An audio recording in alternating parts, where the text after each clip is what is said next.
Olá pessoal, sejam muito bem-vindos ao canal Mecânica 01. Bem-vindos também ao pessoal do Instagram. Hoje a gente está com um Chevrolet Cruze do Daniel. Por falar nisso, obrigado pela confiança, Daniel. Então ele está reclamando que quando passa nas irregularidades do asfalto, ele dá um barulho na suspensão dianteira. E aí, a gente checando aqui, a gente já conseguiu descobrir o defeito.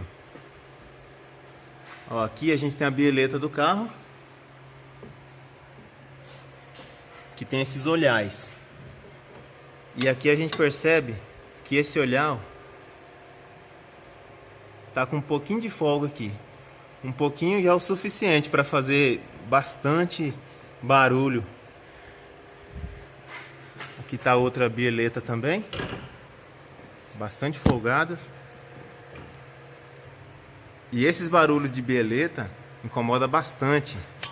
Aí além disso, aqui temos as buchas do estabilizador. Olha quanta folga tem nas buchas do estabilizador.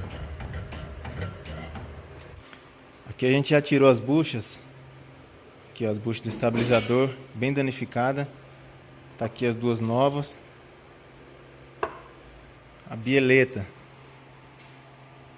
bem com bastante folga. Tá aqui a nova. Só falta a outra chegar da autopeça agora.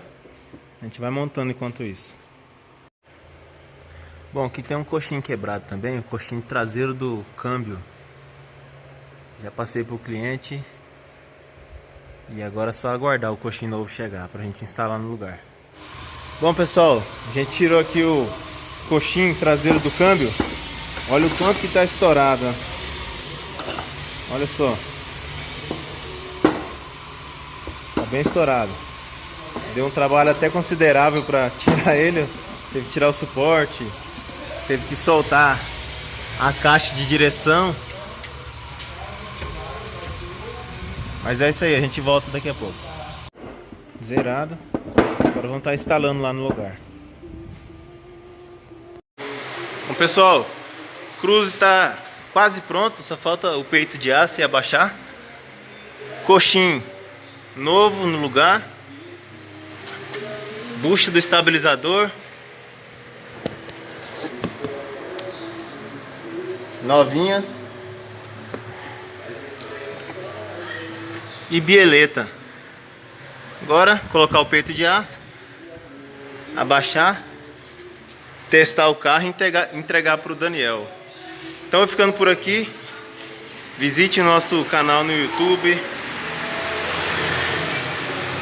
e se inscreva no nosso canal e deixa um like para ajudar a gente, tá bom? Valeu, obrigado.